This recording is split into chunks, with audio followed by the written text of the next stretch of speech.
very much, Peter. I see what you mean by the lights. It really is kind of blinding up here. So, first I would like to thank Carlos Colorado of the Center for the Liberal Arts and Secular Society and President Dr. Trimby for inviting me here. And it's nice to be in Winnipeg again. I do have fond memories of Winnipeg and friends who live here, and Peter, having worked with Peter at Arbeiter Ring, it was a pleasure to do. I am going to have trouble here with all of the light coming from there and my notes facing this way, so I have to bend things a little here. Can I do this? No. Okay, we'll start anyway. So, this book came out a few years ago, and it's in a sense one of what I think is a kind of emerging genre or new genre in writing about the university. I'm not a person who studies higher education. I'm not in an education department, and there are a lot of people, I think, like me. I've done a bit of reading in this area recently. Who started to write about the university and write about teaching and write about higher education in general, basically because we're worried. After spending the large part of my life teaching in the university in the humanities, I've become very worried about what we're leaving to the next generation and felt some sense of responsibility to say what I thought about it. And so that's what the book comes from. Now, in the course of doing that, of course, one has to do some reading and to do a bit of research. But it is an interesting experience to try to, while you're reading and hearing what other people have to say and so forth, to try to articulate actually what it is you do and why it is you do it. Why does it matter? And that's essentially what I've tried to do in this book in the context of the reasons why one might be worried today. So let me start off just with two anecdotes that have to do with the reception of the book. When there was a book launch just very soon after it came out, I think it was in 2009 or 10, in the University of Saskatchewan at Saskatoon, at the Humanities Research Institute there. As I was coming in from the airport to the university, there was a taxi driver driving me, and as you know, some taxi drivers are very interested in conversation because they spend all day in that car.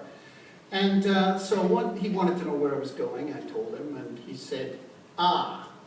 And it turned out that the university was getting a bunch of money from, I guess, the provincial government, and he had some very decided opinions about where this money should go. He basically said, "We've got a lot of problem with the young people having to move away because they don't have work.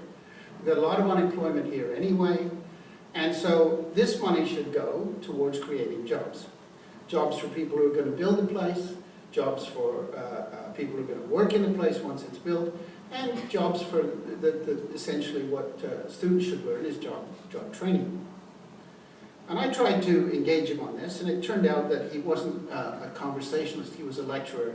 So I sat back and heard at length his view of this matter, and used it just as a way of doing a little, what would you say, informal ethnography. He assured me this was the opinion of a lot of other people in Saskatoon. I think he's probably right about that. The way he phrased the question was, it should be about jobs, not education.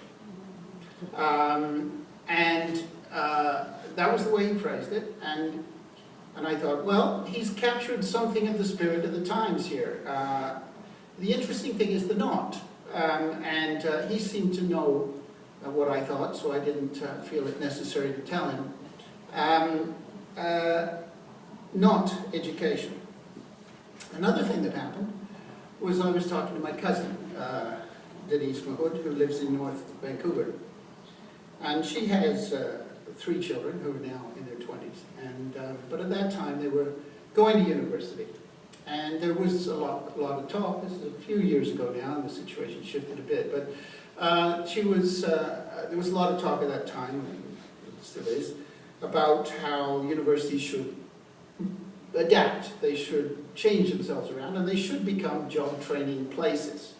Her reaction to that was interesting. She said, I never got to go to university. My parents never got to go to university. In fact, looking back as far as you can go, none of them ever got to go to university. And just when my children get to go, they want to change it into job training. Now, job training we always had, at least to a certain extent, and jobs.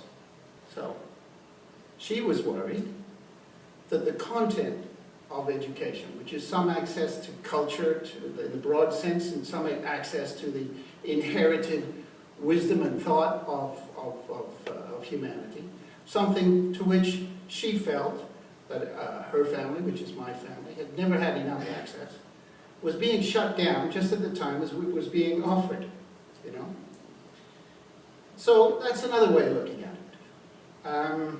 And of course there are other reasons why people haven't got to university. It's not just about class, though it is about class. It's also about gender. It's about women haven't had access to the same degree. It's also about colonization and the fact that the Aboriginal peoples of this country and others have never had the kind of access to education.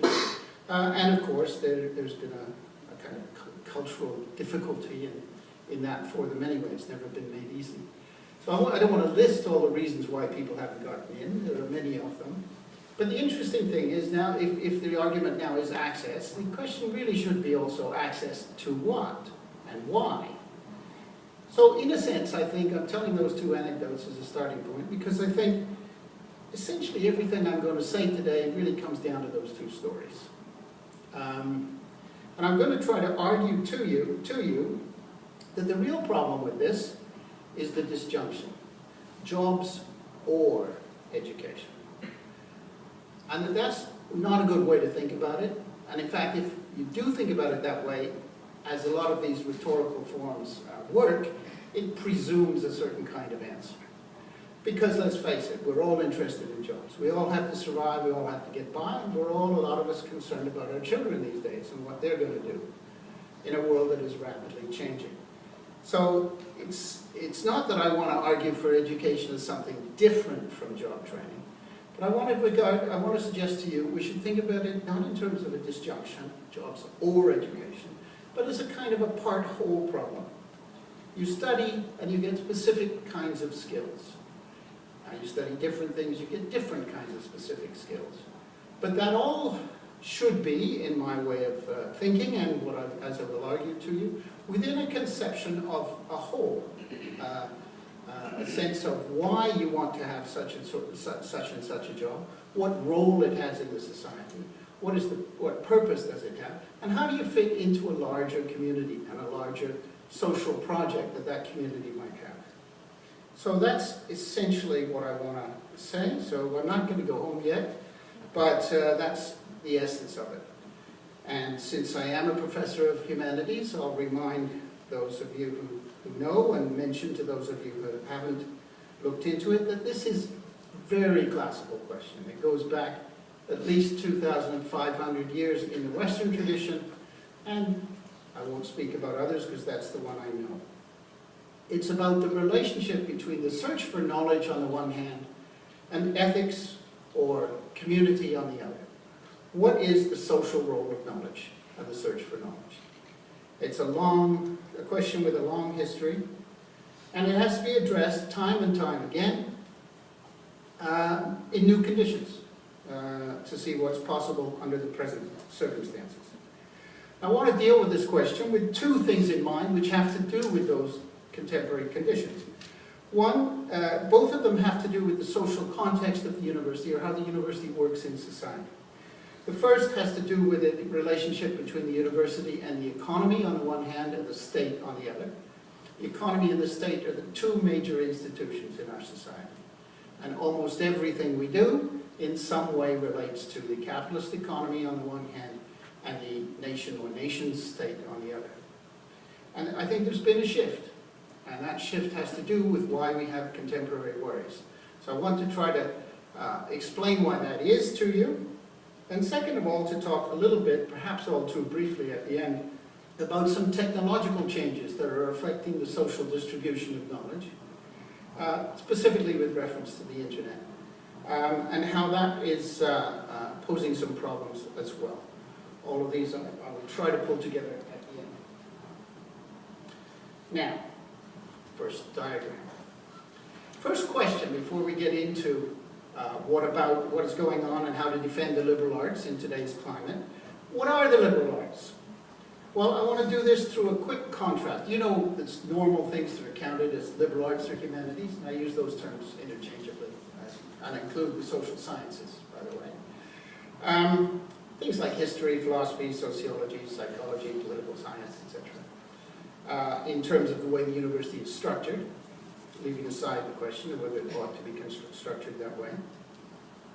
And just note about those disciplines, when somebody comes into my course who is trained in the so-called hard sciences, somebody who's studying to be a biologist or a physicist,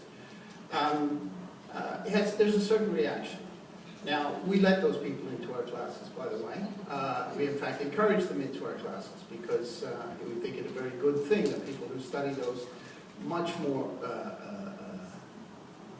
what should I say, instruction-oriented things also have an exposure to a kind of wider thinking. So it's not that I don't want them there, but they tend to have an attitude that says, well, in biology, or specifically in physics and math, you know when you got the right answer. And you know if you've got the wrong answer, you're wrong, and there's really nothing you can do to defend yourself. You just got to learn to get it right. That's why, by the way, they call the extra hour after the professor is finished, you talk with the graduate student and so on. They call those, it's gone out of my head now. They don't call them seminars. They call them, help me. Tutorials, thank you. They call them tutorials, and a tutorial is a remedial procedure. Right? If you didn't get it the first time, you would get it now, we hope. A seminar, I always tell the students, we don't do tutorials here, though the university won't change the name. We do seminars, and that's a different thing. So I want to explain to you what I think is the core of the liberal arts or humanities through a distinction between two forms of instruction, or really two forms of learning. First, the lecture. And I think the lecture works something like this. You've got a lecturer up at the front, much as we have here today, and you have something that's being said to a lot of different people, and the same thing is being said to all of the different people. And each one of you is sitting there now, or in a bigger lecture hall, listening individually, right? And presumably thinking about what's going on, and presumably having some sort of reaction, but with no opportunity to articulate it. That's set aside for afterwards. This is called a transmission model of knowledge, and it's successful when the thing that the lecturer is saying is reproduced exactly in the mind of the person who's sitting out there hearing it. That's its purpose. Right? It's fine, taken in moderation, but it's only an adjunct for the liberal arts. The liberal arts really, the fundamental function or procedure of the liberal arts doesn't work that way, I want to suggest to you anyway. It works more like this. Now, this is the point at which my capacity to produce diagrams breaks down, because I would like to have arrows coming from each one of these people sitting around a table, that's supposed to be, an arrow pointing to everyone else, from each one to everyone else, right? And you can see quickly how that diagram would become unworkable, so that's why it's left the way it is. The bigger, it's not a circle, is it? It's a piece, anyway, at the end, is meant to indicate that one of the people usually, but it may be two or three, is a little more advanced in the search for knowledge. They've been doing it a little longer, they've read a little more, they've thought about it a little more. They're a little bit more advanced, that's all. They don't have correct answers, and hopefully they don't have wrong answers. Between correct right answers and wrong answers. There's a big space. And that's the space in which the liberal arts really work. Now, when I get these students coming in from the hard sciences, they quite often think anything goes. They quite often think that they're going to sit there and just give me the same opinion they gave me at the beginning of the class, in the last class, and they're going to get an A or a B or something just for having an opinion. They're quite dismayed sometimes to find out that it doesn't work that way. Because while there are not right answers and there are wrong answers, there are better answers and there are worse answers. And if you still have the same view of a matter after 10, 13 weeks of thinking about it that you had at the beginning, that's not good. That's not good. So the whole point of the seminar, it seems to me, is that it's a practice in responding to something that somebody else says, thinking first, and then responding, being able to articulate on the spot, right, without going away for a week. That has its value too, but not in the seminar. Being able to articulate on the spot a thoughtful response to what someone else has said, and then hearing what they say back to you, and being willing to revise what you thought. And ideally, we all revise what we think in a seminar. This is a process of co-questioning. And I think all of the books, which are classics in the humanities and liberal arts, aid this co-questioning because they deal with the big questions of human life to which there are no right and wrong answers. What is justice? You know, what is piety? What is it? What is equality? You know, what is truth? All of these questions repay and repay again thinking about it. The more you think about them, the more they repay, and yet you never actually answer the question. The question just gets more and more complicated. It breaks into 2 or 3 different questions, and you can pursue them that way. The important thing is that that process of it becoming more difficult, breaking into different questions, doesn't become overwhelming. Right? And the seminar keeps it from becoming overwhelming because you're kept into this dialogue with other people, right? So that if you can offer something to that dialogue, you have something to say. This is why, by the way, when I've made up my mind about something, I stop teaching the course about it. I taught a course for a long time on friendship, for example, a history of thinking about friendship, various other ones, another one on Canadian philosophy, and things like this. And I do it for usually about 8 years, 9 years, and by then, I'm so convinced that I know how this story should be told, that it could be done, sorry, right? Because I'm not hearing. I'm not open enough to hearing because I've made up my mind. Once I've made up my mind, I shouldn't be running a seminar. So I don't. I stop. I write it down. I write, books or papers or something. Or sometimes I don't. But I stop teaching that. The teaching, it seems to me, in the liberal arts, has to do with not being sure of the answer yet. Perhaps being able to clarify a little more what questions the other persons in there are asking, but not being in a position to just deliver the answer. It seems to me that this process has been going on for a very long time, by the way, and it was discovered in Greece in the Western tradition and passed on in different forms right up to this day. It's not arbitrarily that I pick this and argue that it's the center of liberal arts education. So the idea of a liberal arts education must distinguish in some way between what is practical, what skills there are, and the larger questions which are addressed, the thinking about what is traditionally called the whole. Now, thinking about the whole, or the totality, or all, it's a bit daunting, really. And maybe nobody wants to really stick their neck out and say how everything fits together into a community, or a nation, or a planet, a species. On the other hand, I don't think we can avoid that. If we try to withdraw and just be our little piece, well, we're withdrawing to being a cog in a machine, basically. It's only to the extent that we can articulate our place and talk to others about how they think of their place in the whole, and we become members of a community, and we become participants as opposed to simply practitioners who don't know what they're doing. They don't know what the point of it is. Yeah? So, it's a part-whole problem. It's a part-whole problem. One traditional way of dealing with this is that there are some people who think about the part and some who think about the whole. In other words, this is the distinction in education between training and education. And the way that this was dealt with by recourse to a class society, essentially. Aristocrats or people who are the high bourgeoisie and so forth, who weren't worried about making a living, were not worried about what they were being trained for, could sit down and think about the big questions because they'd never have to confront these ordinary problems that most of us do confront. Yeah, so some people got training for a job, whether it was done in a university, it usually wasn't, but they got training for a job, and other people asked the big questions.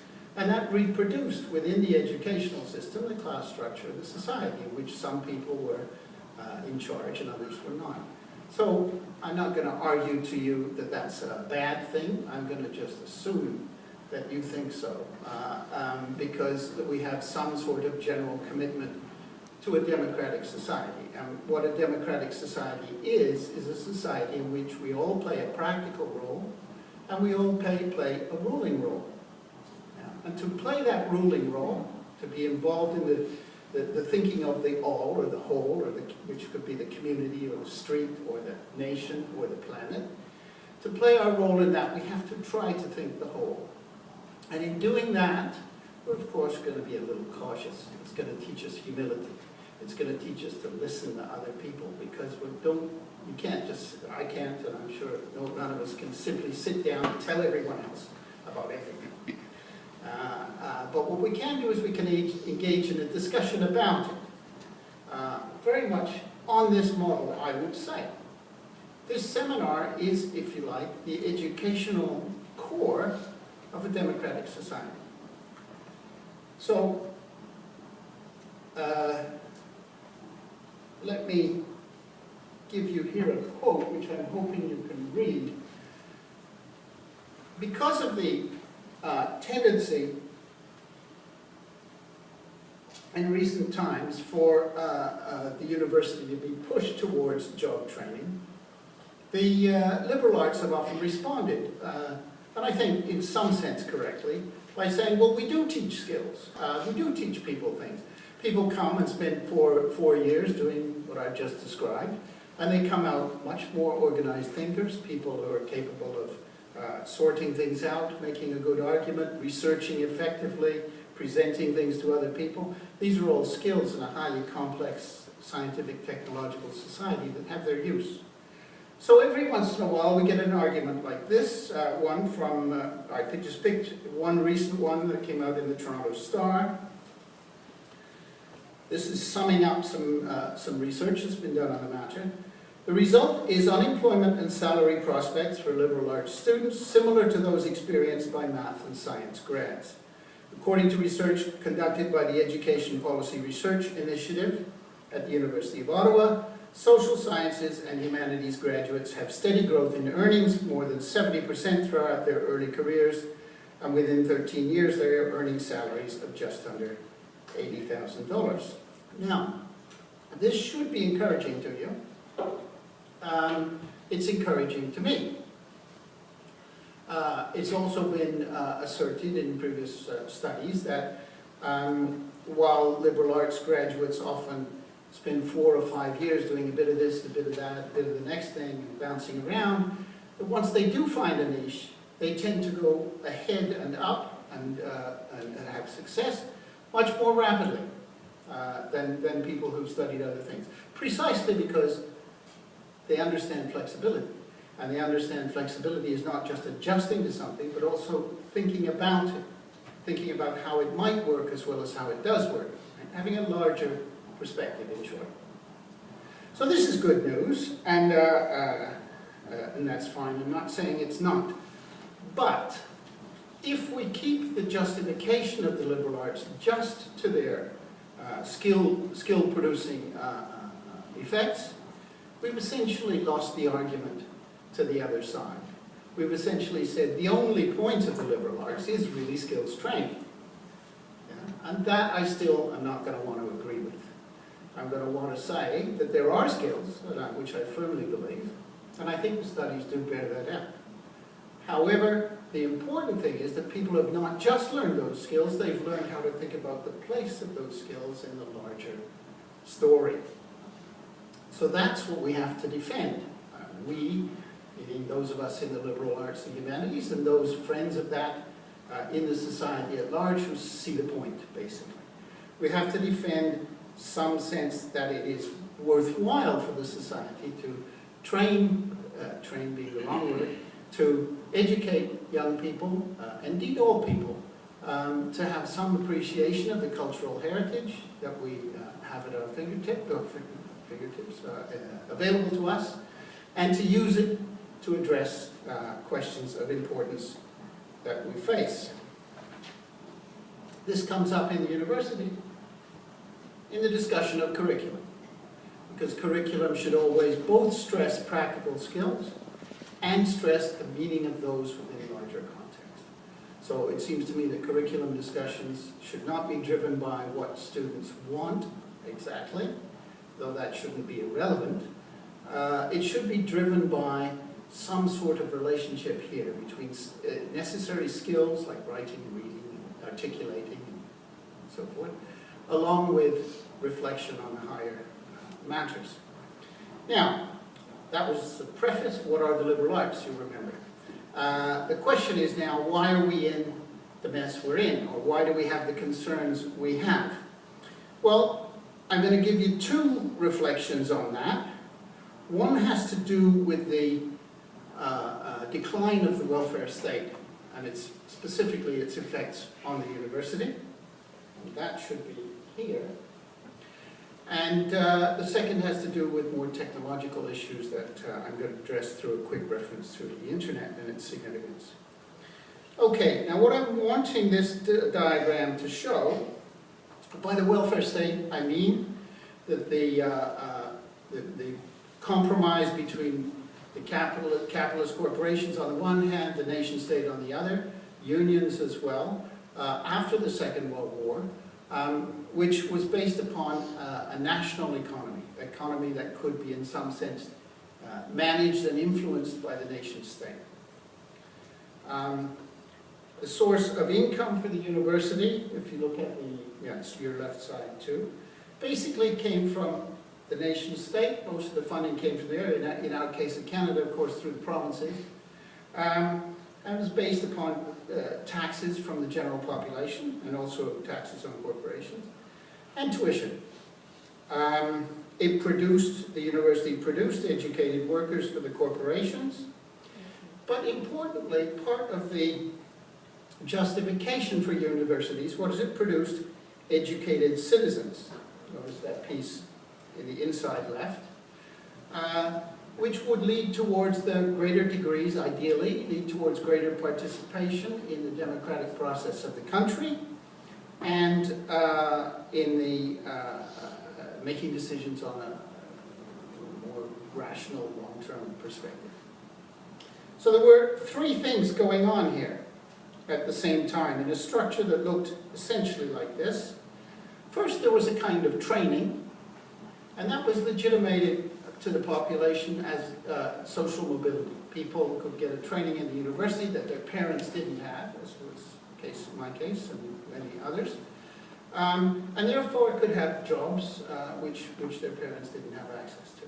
So that was something after the war and the sacrifices people made in the war, that was something that was very important to many people. Some kind of training and social mobility on the one hand. I can't say hands because there's three. But one, the first place. Second, that people would be better equipped to play a citizenship role. And third, that there was some kind of, as I've called it for short, appropriation of the cultural heritage, something we could call self-development, or which I call, or self-knowledge, or what I actually call in the book, enlightenment, for reasons I won't go into right now. Now, I'm just wondering what time we started here. So, okay, so I should be farther into this than I am. What has happened in recent years, beginning in the 1980s, is that with the rise of the neoliberal economy, the university has been radically restructured. First of all, its distance, what was attainable in the time of the welfare state, created a sort of arm's length structure from both government and economy. And so while the university was never entirely independent, it was quasi-independent. It had a certain independence based upon this arm's length structure. The government provided money, but it didn't try to direct what was going on inside. Corporations benefited through a trained workforce. They paid their taxes, so they didn't have any way of directly influencing what went on inside. So the university was in some sense, an imperfect sense of course, but in some sense self-governing. Now what's broken down in recent years, as you may well know, looking at the left side, much less tax income going to the university than was the case before. Therefore, much more of the burden being felt by tuition, which goes back to have to be paid by individual families and individual students. If you look at the right side, nevertheless, we've got an increasingly scientific technological society, and the production of skilled workers for corporations and industry is even greater than it used to be.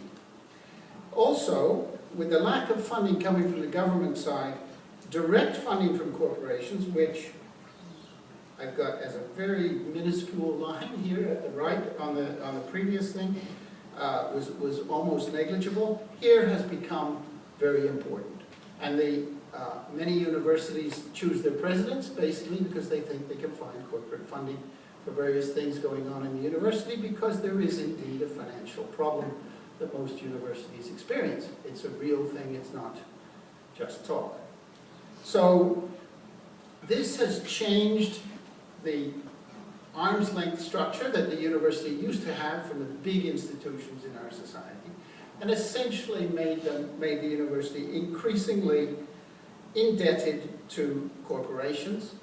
Now, when corporations make donations to the university, they choose who they're going to donate to, and they do so for, of course, their own reasons. So our business school, for example, has huge amounts of donations from alumni who've done extremely well in today's real estate market specifically, and other places, whereas obviously the liberal arts and humanities has a much more difficult time with it. I won't spend any more time on this story because I should move along, and I think you know how it works. So what goes on is that this targeted funding changes the internal structure of the university. The independence or quasi-independence that used to be there is no longer there. And that's really the situation we've ended up in at this point. So, and this all has to do with the globalization of the economy, as you can imagine, and I'm going to skip over that too. What this means is that there is a tendency for education to be seen as just training and just an individual matter. I mean, if you go to higher education so that you can be trained to get a better job and make more money, why should anybody else pay for it? Why should anybody else get involved? Yeah? So long as we think of education as purely good, as only good for the individual, I hope it is good for the individual, but as only good for the individual, and not as a kind of community project or a national project or a social project of some kind, then it seems to me the answer is simple. You should pay for what you get. And of course what that is going to mean is that education is going to go back to this traditional aristocratic bourgeois model in which some people can afford to pay for it and other people really just have to think about getting work. So the university is in grave danger, it seems to me, of becoming just another cog in the machinery of elite rule, and not play a role anymore in the aspiration to a democratic society. And that seems to me then, if you look back to my previous diagrams, which I won't try and find, to explain in general why the university is turning more and more to large-scale lectures, bigger and bigger lectures, finding less and less money for seminars. I won't comment on the structure here, I don't know enough about it, but certainly the places I have been, that's a pretty general tendency. So it seems to me, rather than the other way, the way it should be, which is the seminar should be the first experience that a person has on coming into the university, because there they're going to get a sense of what it's really about, which means lots of small classes. In practice, that's what it means.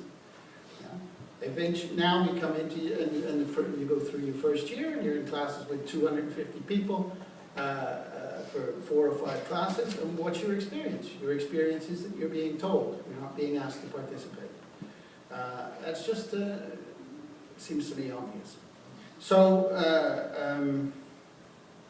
the structure of, the nature of instruction is also being affected by the funding issues, and the university is being restructured around this new neoliberal vision, which is, of course, wider than the university itself, and a difficult thing to know what to do about, but nevertheless is having this effect. So all in all, it seems to me that the question is how to revive the notion of education as a public good, as something which is not only good for the individual, but good for all of those wider social associations that each one of us participate in. The street, the community organization, the school, the church, the city, from the smallest to the largest. We are all involved in things beyond our own good. This is, I'll skip through a little bit here. I want to give one more example of something which is contributing to this situation, which is more a change in science and technology rather than a political economic change. And to do that, by zooming in on the question of information and the internet, and comparing it again back to traditional practice in the humanities. A distinction between quotation and information. This is how I think quotation works. Most of you, if you've been in an undergraduate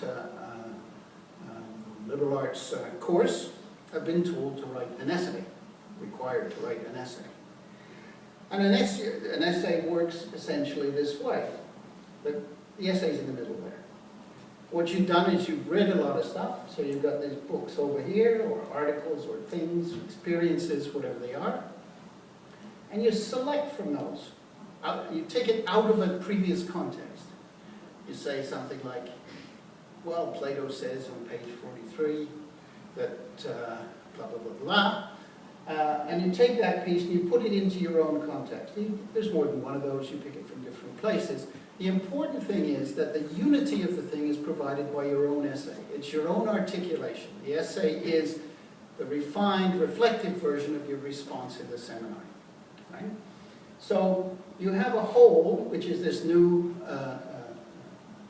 essay articulation that there is indicated in the center here, and you have these pieces which you use. You take these pieces out of the old context, you put them into a new one. These pieces, in their old context, they're parts of a whole. And when they're moved away, the part is taken away from the whole, which is why you have to have footnotes and things like that, because somebody has to, you need to be able to check and make sure it was done properly, and it's not distorting what was said, and et cetera, et cetera. Right? But it's taken out of one context and it's put in another. And you're the one who's responsible for the new context. Does it make sense to put these things together? What's the argument, et cetera, et cetera. That's the way it works. My emphasis here is to show, not to talk about it in detail, but to show that it's a part-whole issue. And really everything I'm saying is suggesting to you that these should be thought of as part-whole issues and not either-or issues. Now, moving along rapidly, the social situation of knowledge has been altered significantly by the rise of the internet, rise of really more of an information society and things like that, but the internet stands as a nice handy metaphor for the whole thing. First off, a lot of people who come into university now, more or less, expect knowledge to be available to them. They expect to be able to go into Google or to go into whatever the search engine is and to be able to find things out immediately. So some of the previous struggles for knowledge as a public good, like public libraries, for example, very, very important, it seems to me, in the history of this country and others. Not quite so important now.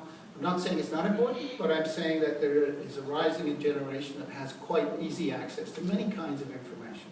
So that's a good thing, and there's also an assumption, and this is a very interesting thing.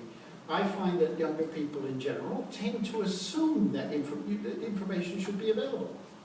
The notion of proprietary information, which of course the economy, those who are powerful in the economy are continually pushing at us, is something which I think is a little bit, the young people are often very incredulous towards this. And incredulous because they have this experience of a thing that makes knowledge, not makes information, I should say, available to them very rapidly and in an uncontrolled way. So it's not the case that the university holds a monopoly of knowledge, that you have to come here to have access to certain things. It's not quite the same as it used to be. It's more, did I do something there? Didn't mean to. It's more a question that it seems to me, we have to reposition ourselves in relationship to this. And so I've been thinking in recent times a little bit about this, this question of what is going on with information in the internet and how does it relate to our traditional practice in the humanities of trying to use sources and texts as an aid to good reflection on the part of an individual. Now the problem, what I've tried to schematize here, is this. There's lots of stuff available. That's the stuff in the middle. It's all available and it can be found by anybody fairly rapidly. And you can collect it together. You can collect quite easily 10 pieces of information about anything in about, what, 10 minutes or less. The question is, how does it fit together? How does it make a whole? And that's something that the information society, the knowledge seen as information, has great trouble with. You tend to, and it's affecting essays, it's affecting the way people talk, it's affecting the way people think. People tend to say this, and this, and this, oh, and this, and that, and this. In other words, you get this long collection. But it's increasingly rare that you get an argument that says, well, based upon this, and also corroborated by that, together you can see that there is this, right? This form of making into a whole, making into a coherence, is more difficult these days, and it's more difficult when one thinks that knowledge is information, when one thinks this way about it. So, what I'm coming around to try to say, because it's about time I should think about finishing, is that there are various reasons now, based in political economy and changes there, and based in changes in technology, why we tend to think of knowledge as an individual good. We tend to think of it as job training, because of general insecurity, and because we tend to think of knowledge as the passing of information for specific purposes rather than reflecting on a larger whole or a place in the community. We tend to think of it as an individual good, and thus job training, because there's an emphasis in the economy on things being individual, right? And a breaking down of community by this neoliberal contract-based thinking. So we also, what I'm trying to add here at this point is, we also tend to think of it as an accumulation of information. Knowledge as just knowing more about something, having more bits of information about it. So that's another day would give you a longer reflection on the relationship between these terms: knowledge, information, argument, articulation, whole, part, right? But I won't go any farther into that now, to just say that there's a third pressure which is leading us towards thinking of knowledge as the accumulation of bits of information. And bits of information can be transmitted from A to B. If I want you to have the information I have, a lecture form is a good one. It's another force, though a technological one, not quite the same, that tends to reinforce this way of thinking about education. So, what I've essentially been trying to say to you is this. What's the next bit? That unless we can think of knowledge as a public good, we can't properly address the problems that are worrying us about the current state of the university. And so we have to recover some sense of knowledge as a public enterprise, and knowledge as an interactive process rather than as something that one possesses. Yeah? And that therefore the model of the seminar, as I've argued to you, is in a sense the core of a democratic aspiration, and that democratic aspiration requires some sense of social solidarity. Not just what is good for individuals or some of individuals, but good for a community or a nation or a planet. So that's about that. So this was something that I thought I might talk about, but I won't. The great T.H. Huxley and his interventions into the debates on education. But I won't get into that. I think I've made my point that and this is one of the key points I've tried to point out, is that the way in which people are thinking about education now is taking us towards education as reinforcing the elite structure of society, and that we must recover some form of social solidarity as a way of renewing not only the university and not only the liberal arts, but also democracy itself.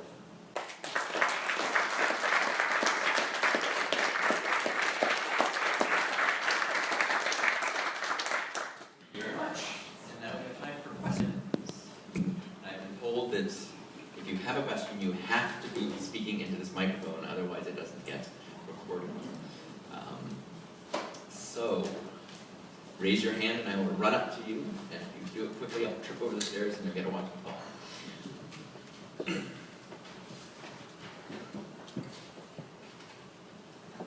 Hi, Professor. Regarding the diagram you had about how the university should be, so the one without the corporation being so much influenced, so much influential to the university. So how can the educated citizen make a living in today's society and be able to keep going? I guess. I wasn't actually suggesting this is how it should be. I was suggesting this is how it was. Yeah. And I do think there was a kind of a period of relative stability from the 1950s through the middle 50s to the middle 80s, let's say, roughly speaking, in which this was more or less the model. It has some upsides to it. Certainly for me it did. It increased access to higher education for many people who didn't previously have access. And that was pretty good. What's happening now, though, it's not necessarily ideal or perfect or anything like that. It's a model based on a historical period, right? Losing my way now. It's a model based on a historical period. A lot of people who are concerned about the current state of education, especially because they've got memories of this or have been affected personally by this, they tend to give a narrative of the university as a decline from this ideal state down to a terrible state of present. And I'm trying to not think about it that way. I'm saying, here's a model, here's another model.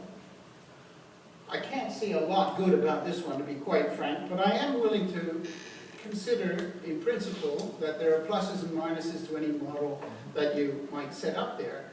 So the question of, I didn't set up an ideal. and I don't want to be thought of as having done so. So it's not the idea, but my question really lies.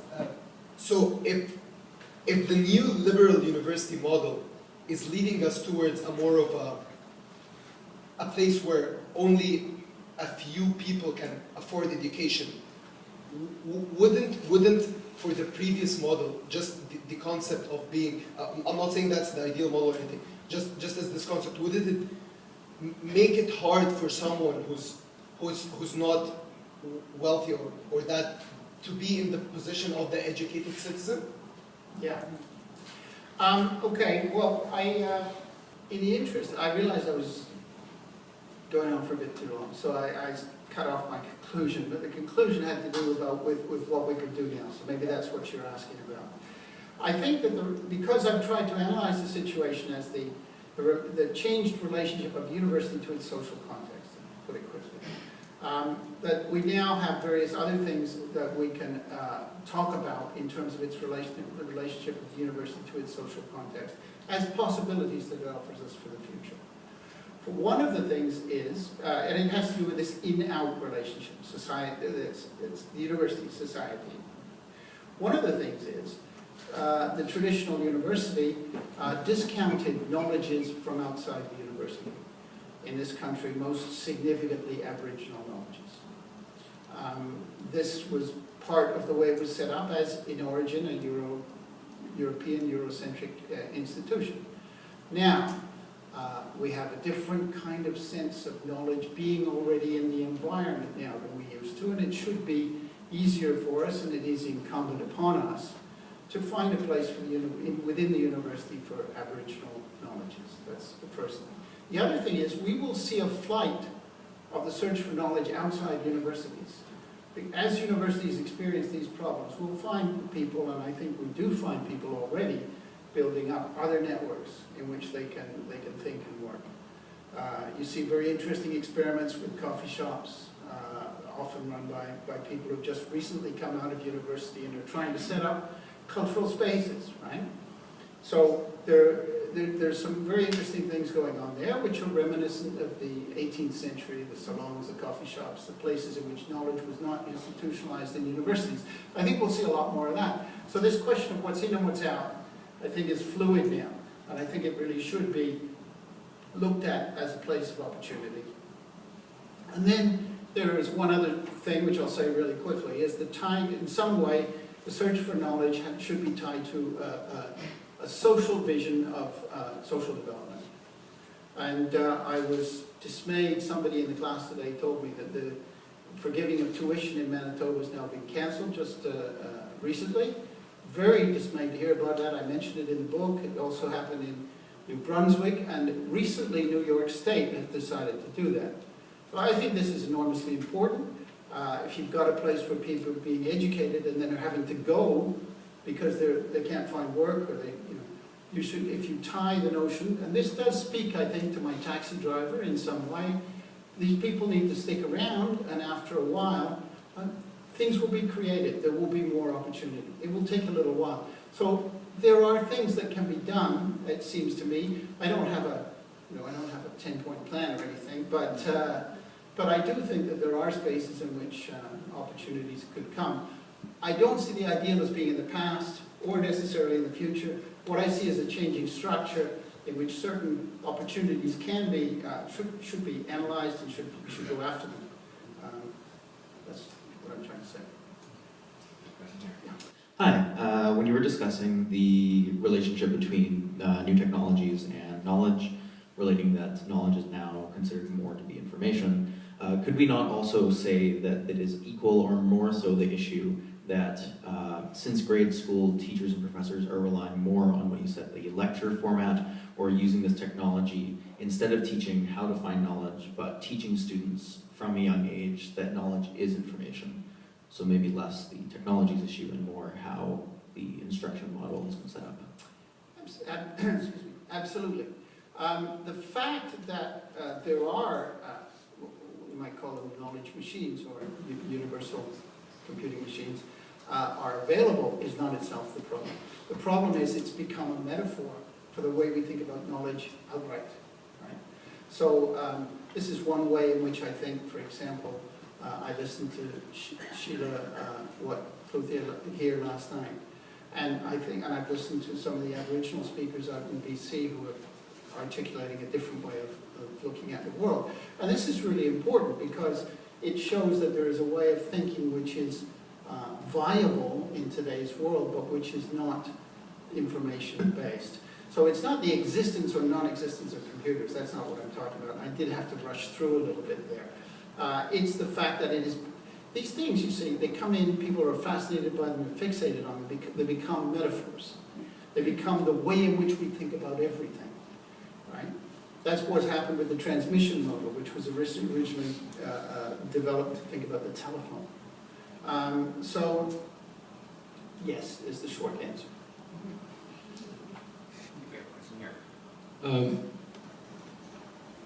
You know, I wrestle with these issues, and so I found your presentation really interesting. I wanted to kind of make two comments and ask you to sort of respond to them. Sure.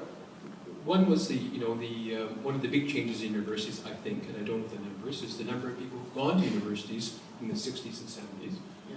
And one would think that while there have been political and economic changes, this vast majority of new educated citizens would be the champions of the university systems, rather than being sort of witnesses to the decline of education.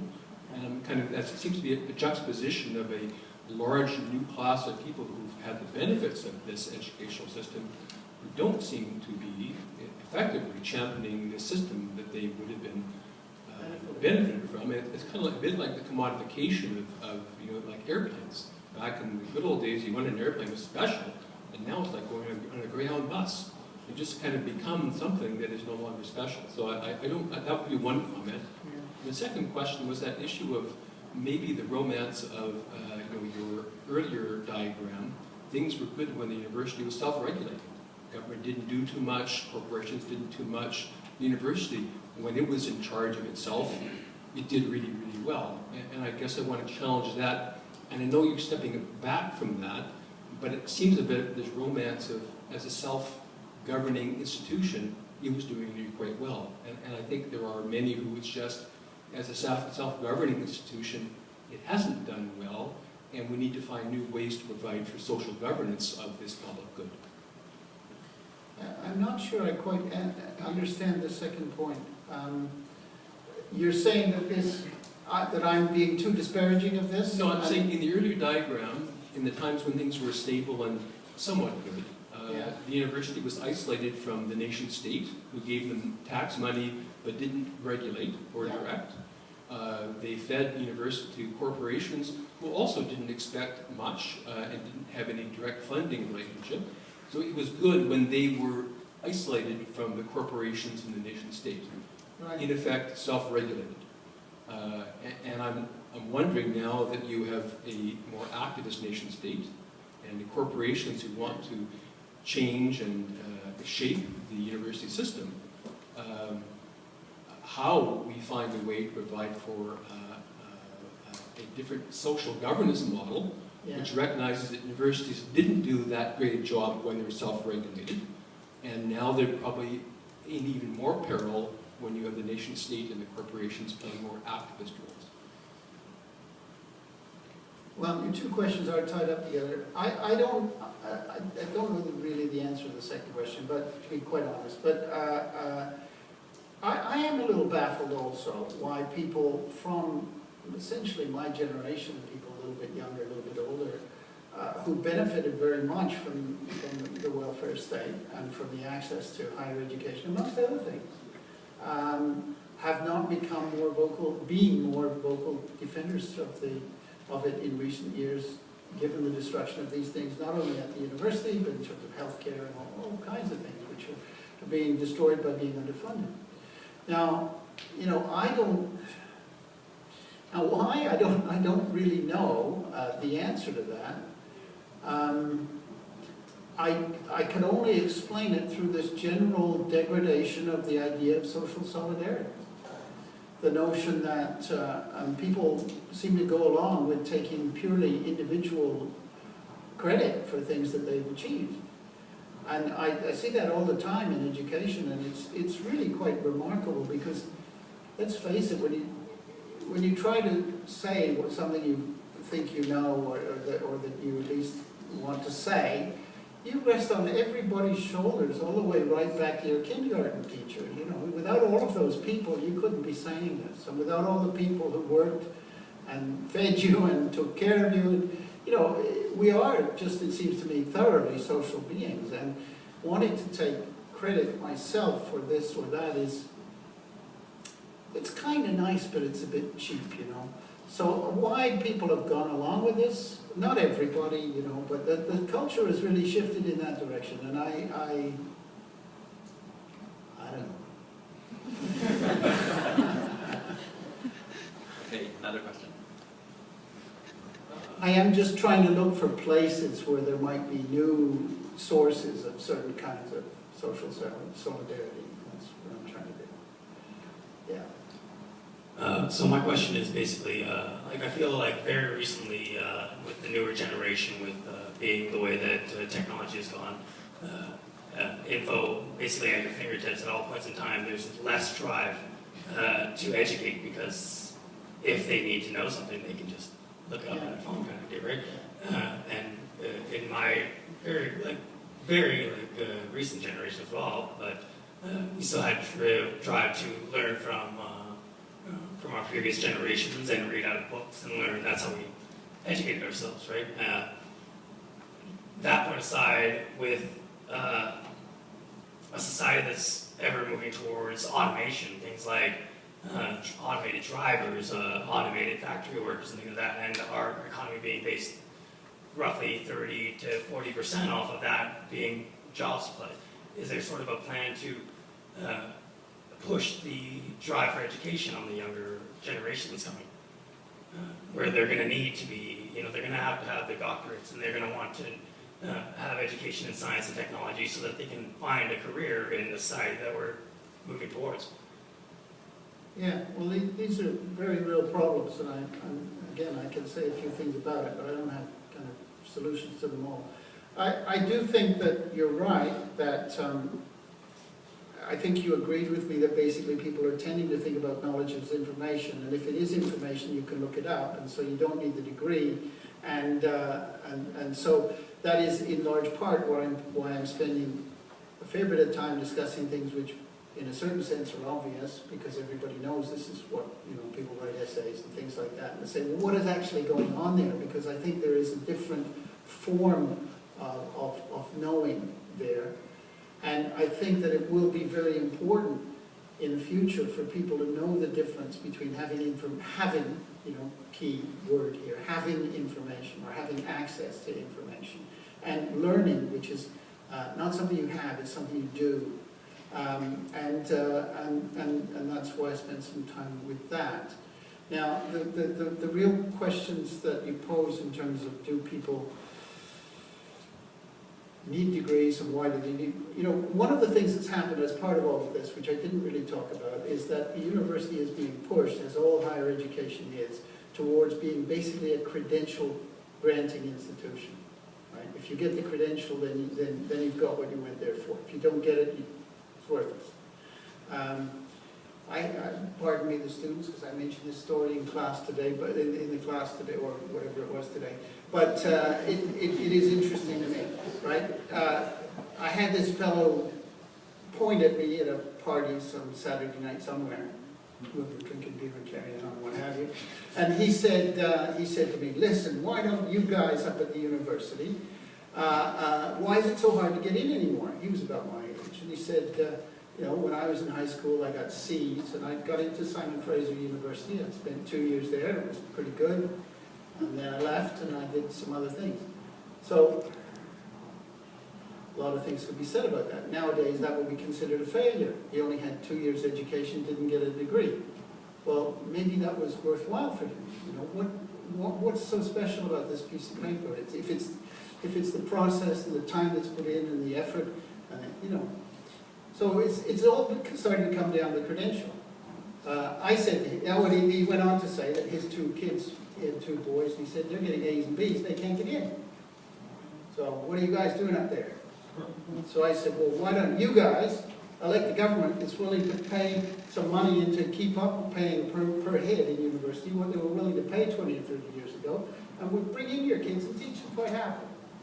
So it is a larger problem, you know, you can't, everything costs something, right? And if people are not willing to pay for it, they won't get it. Absolutely. So, sorry. Well, kind of with that said, at the same time, like from like lower income families, like I was never from a rich family and things like that, so tuition and things like that were always sort of you know, a monkey wrench in the cogwheel of moving my education forward. Yeah. And what I've sort of resulted to is educating myself and seeking, you know, free things like this, where I can speak and have back and forth with people. My sister's very intelligent as well, so I like to have back and forth with her. But the money's always an option with low income, it's always a problem. You know, there's always something that's there, and driving these families to push their younger, you know, the younger generation of their kin to push for education, and at the same time be able to afford it, and yet spending all this money on tuition doesn't necessarily promise you a job in your career field at the same time. So it's all contradicting parts that sort of draw back on the younger generation, saying, "Oh, why even bother?" kind of idea, right? Absolutely. And it's tough. Yeah, and until you know a large enough segment of the population as a whole is gonna push and say, listen, it's worthwhile investing in the education of our young people, no matter whether they got the money in their own pocket or not. These kind of problems are not going to be adequately addressed. And you know, I wish I could be a bit more optimistic about people doing that, but good for you for educating yourself. And this is something perhaps that should be said in this context, because the university is it's not all sweetness of light. And once it becomes, you know, about the credentials, the important thing about credentials to remember is that when somebody gets a credential, somebody else doesn't. Right? So it creates a division between the people who are qualified and the people who aren't qualified. And one of the things that is happening now, and it's very, very unfortunate, is that, as you point out, people are not getting in because of economic reasons, and then they don't have access to the credentials, and then so they get hit a second time, you know? Absolutely. And that's not good enough. And the tough thing to sorry, my last is at that point, the privileged youth whose parents have the money, but they've never really felt the drive or need to become their own person or their own source of self-sufficiency, because they've come from a privileged family. And are they really the ones who are qualified for these roles, or are they just the ones who can afford it, is another question. Because I know so many people who are from low-income families who are just brilliant people, they just don't have the funds to get the certificate. Well, You know? I am absolutely with you on that one. I mean, I was the first member of either one of my families ever to go to university. And I understand that there are a lot of people out there who didn't get to go and who don't get to go, and they're quite intelligent and quite creative, and, you know. So this is the thing. This is in part why I'm saying some of the things I'm saying. Just I guess on the issue of access to education based on economic circumstances, I'm wondering what your thoughts are on tuition-free universities. I don't think that solves the tuition becoming just another, or university becoming another credential. If it's tuition-free, does it just become the next high school, or what are your thoughts on that? Yeah, I have thoughts on that. You know, there are places where there is no tuition to go to university, and it is not the wealthy countries of the world. The places that provide free tuition to the young people to go to university and higher education of various kinds are, generally speaking, the poorer countries. Newfoundland was the first one to bring it in Canada. It's not a country, but it used to be. In Europe, Scotland has free tuition. England, a much richer country, does not. In fact, has skyrocketing tuition in Argentina has free tuition. Many Latin American countries do. So why? It's not that people who have more money give greater access to university. It's not. In fact, it tends to, as the previous speaker was pointing out, exclude certain people because it's seen as an elite good. Often it's poorer countries who see investment in their youth as part of a social project which will eventually affect everyone. And so they realize that people who don't necessarily have the money can, you can get free tuition. It's a very interesting thing. It's not the case that when people have more money, it creates more social solidarity. In fact, I hesitate to just reverse things, but it looks a lot more like the reverse most of the time, All right, well, it seems like we have... Here's a fellow here. Ah, there he is. Thank you. My question has to do with the content of what is taught in liberal arts education. And this idea, which is sort of gnawing at me, was spurred on by the mention of Alan Bloom's The Closing of the American Mind, in the book jacket of your book as it was advertised on the internet, I believe. I had nothing to do with that whatsoever. Oh, okay. In fact, I complained to them that they mentioned such a bastard in my book. So I have nothing to do with that guy whatsoever. Okay. Well then, maybe this question will not interest you at all. The argument of that book, as far as I remember, it was something like this. The general degradation of university instruction and university quality, I should say, has to do not with, well, whatever variety of things you could say about it, but a significant cause is a sort of that the humanities itself was undergoing a crisis. Thinkers like Nietzsche, Marx, Heidegger were teaching doctrines to the effect that knowledge was incompatible with democracy. Heidegger was a fascist, that sort of thing. And that Americans sort of ate this up unconsciously. And Yeah, well, yeah, I don't it's know. a lot like horseshit, isn't it? Yeah, okay. I mean, not to put too fine a point on it, it really is. Educational systems don't get undermined because somebody is teaching book A instead of book B. I mean, this is just nonsense of the highest order. The other thing that he says is that it's access to mass access to education that has brought down standards. And look, this is a kind of Harvard guy telling you that when other people get in on the world, it's going to go to hell. I don't have any use for this guy whatsoever. And what we have to do is in some way think about how there can be quality education for as many people as we can possibly imagine, and that has a role in a democratic society. Now, Alan Bloom will tell you, I've heard him speak, and he tells you in that book too, has no interest in a democratic society whatsoever. He's a follower of Leo Strauss, who believes that ultimately all societies are run by an elite. It's just a question of whether you know it or not. So, yeah, my argument doesn't, if anything, it's he's one of my targets. That's why I didn't like his name being put on the book. And that was arbitrary, wasn't it? I can't remember who it was, to tell the truth, but Maybe it was you. it was a while ago.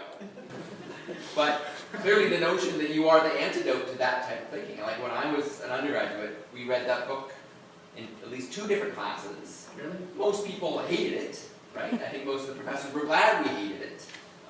But it was to spur conversation. It's worthwhile to figure out why you hit it. Yeah, no, that's exactly. for sure. Yeah, and it was certainly it was the beginning of a sad run of the American right having this elitist backlash, right? Yeah. But And it seems that people still have this, or conservatives still have this worry when they talk about Marxism being disseminated in schools and sort of corrupting the youth. I'm sure you don't believe that. Well, as you know, the corrupting the youth charge goes back a long way.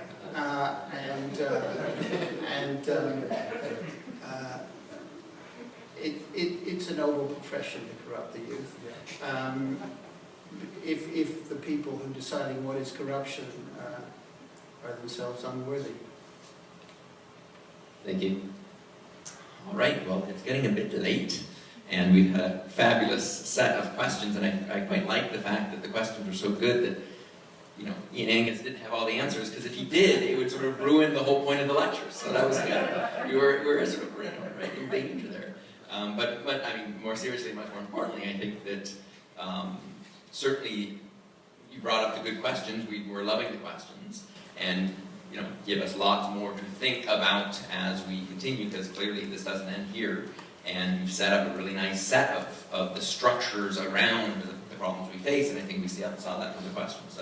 So I would really like to thank Ian for coming, and thank you all for spending a good chunk of your Friday evening, even when it's really nice outside. So thanks a lot. Have a good day.